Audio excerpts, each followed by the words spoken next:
Get ready because I'm super excited about Disney's upcoming film, Wish. In this episode, I'll share why this movie has me buzzing with anticipation and what we all should keep an eye out for. From hidden nods to classic Disney films to a fresh magical story that's bound to tug our heartstrings. So buckle up for an enchanting journey through Disney's upcoming film. Hello, darlings, and welcome to Performance Perspective, where we watch different performances and then we share our perspectives. If you're new here, hi, I'm Carolyn. You could call me Care, and we might have a problem in here because all I want to do is just swivel in this chair. So yeah, sorry. It's a lot of fun, but anyways, I'm so excited because I will be seeing Wish very soon, but there were things that I was like, okay, we gotta talk about this. So Disney's Wish, the studio's 60-second animated theatrical release, arrives as a gem in its centennial celebration. Directed by Chris Buck and Fawn Veer-Santhorn, with a screenplay by Jennifer Lee and Allison Moore, this musical fantasy marries computer animation with Disney's traditional watercolor style. It features Ariana DeBose as Asha, a young girl who confronts darkness in her kingdom with the help of a magical star. I don't know about you, but I really want like a really teeny tiny star little plushie. It's gotta be out, but nothing too big, like something as if like I can cup it into my hand. So I will be on the lookout for that. Chris Pine lends his voice to the character of King Magnifico, the ruler of Kingdom of Rosas, which is located off the Iberian Peninsula. That's right, I went and looked it up. Now, as far as Chris Pine playing the villain, he better be a real villain. You know what I mean? Like, when I think of a villain, I think of someone where there is a certain point of no return for them. I'm kind of getting over this whole, you know, like they're a villain, but they're not really a villain. The only time I appreciate that is when it's a live action film, kind of like Maleficent or Cruella.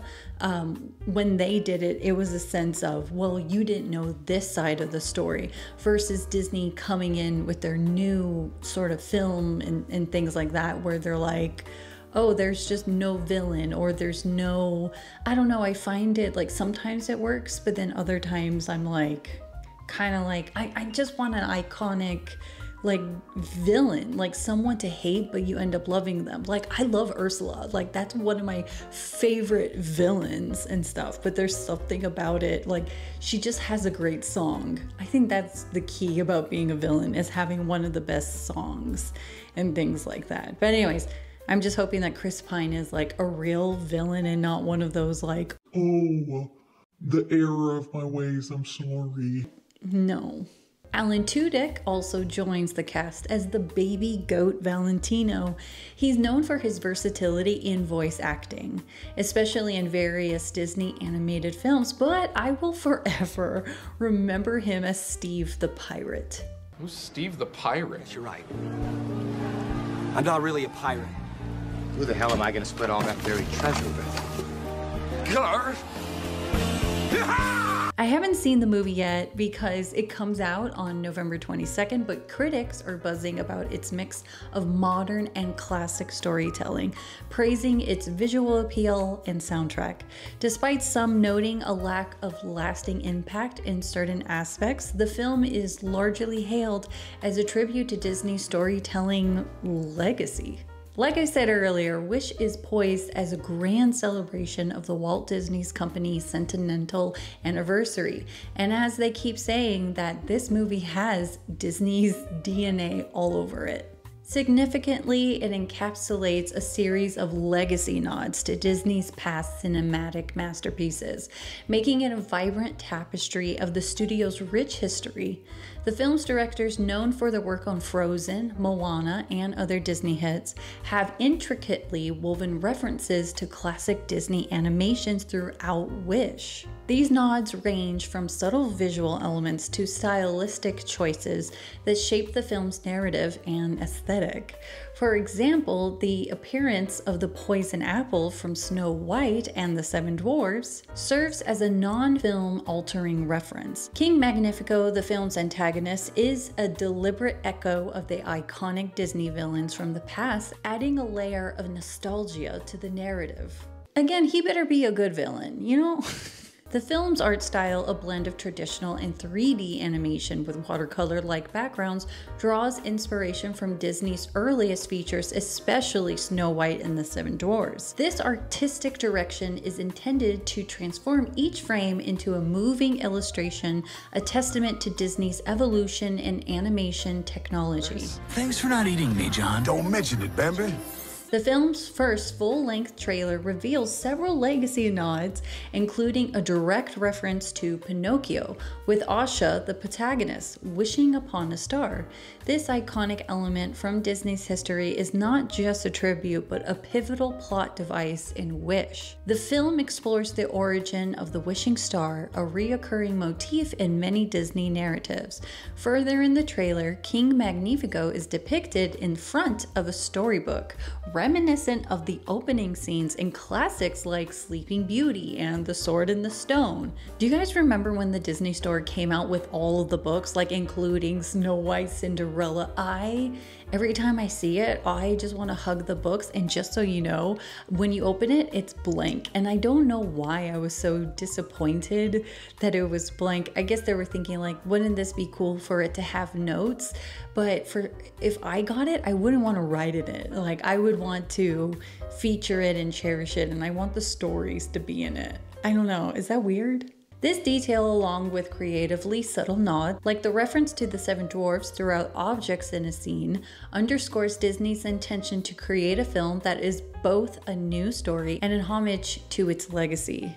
So I don't know if you realize how many times I keep bringing up, you know, Snow White and the Seven Dwarfs, and it feels right because that was the first Disney animated movie that made Disney what it is. So, but something I thought was interesting that someone pointed out that the friends that Asha has seem to be like almost pretty much they are the Seven Dwarfs based on their characteristics and the way that they're even drawn and dressed, which, by the way, I have a theory. Did anyone else notice that Asha wears the cape that the fairy godmother wears? Now, if you don't know this about me, I love the fairy godmother. In fact, I was like, I'm going to be a fairy godmother when I grow up. I know, leave me alone. But anyways, I have a theory. And like I said, I will make a movie review on this once I see it. But my theory is if it's all about, you know, wishes and making sure people are able to dream and wish, is this the beginning of our fairy godmother, how she became the fairy godmother? I'm like, is Asha the fairy godmother? I don't know. Stay tuned. Also, if you have any other theories on Wish, I am down to hear it. Let me know. And that's just scratching the surface of the visuals. Now let's dive into the musical landscape of the film.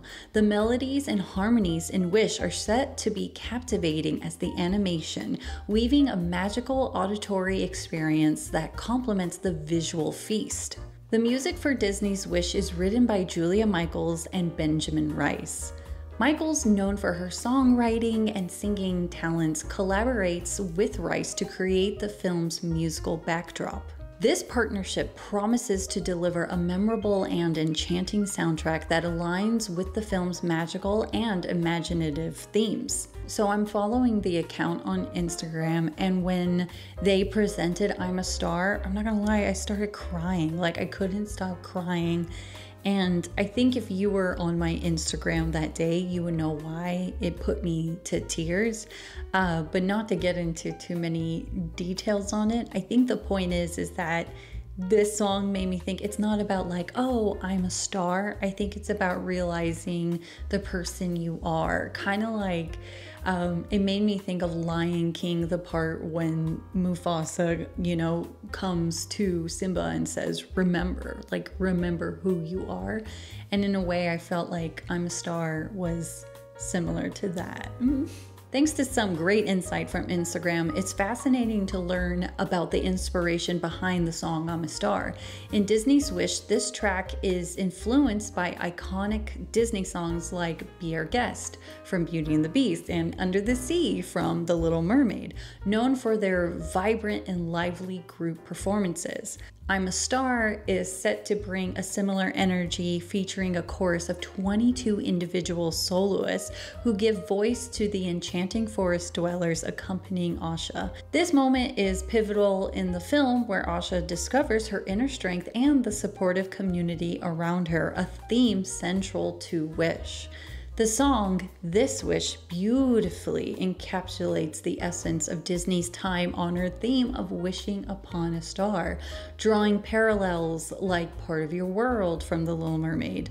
The song's melody and lyrics are imbued with a sense of longing and hope, capturing the quintessential Disney spirit of yearning for something more. Now, almost every Disney movie is known for its show-stopping villain song, and Wish is no exception with This Is the Thanks I Get. While there's always a bit of skepticism about whether a new villain song will reach iconic status, I'm curious to see how this one unfolds on the screen. Sometimes the true power of a song is best appreciated in context with the story, rather than just listening to it in isolation. Listen, I'm not gonna lie, listening to the song, I'm kind of like, I don't know, it just doesn't hit like the other ones do, but I just got to see it. So I'm looking forward to seeing how This Is the Thanks I Get integrates with the film's narrative and whether it can capture that classic Disney villainous flair. They certainly have the colors correct. Adding to the excitement, the film's premiere coincided with the end of the 118-day SAG-AFTRA strike, a celebratory moment for Disney CEO Bob Iger and other executives. The premiere at the El Capitan Theater was a spectacle, complete with a drone show and appearances by Mickey and Minnie Mouse.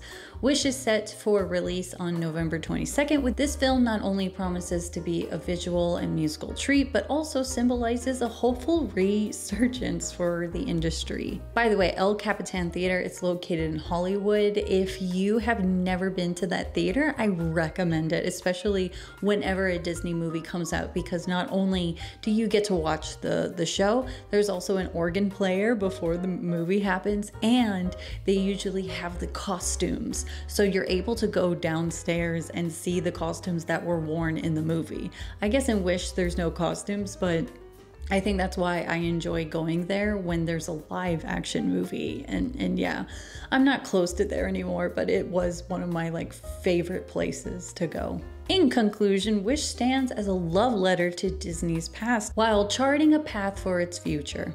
It's a film that promises to delight longtime Disney fans and new audiences alike, serving as a testament to the enduring legacy and continual evolution of the Walt Disney Company's storytelling prowess. I would love to know your thoughts about this upcoming film, and do you have theories of your own? I mean, that's it for today's episodes, and don't forget to like and subscribe and make a wish. And yeah, and let that wish come true. And without further ado, take care, darling.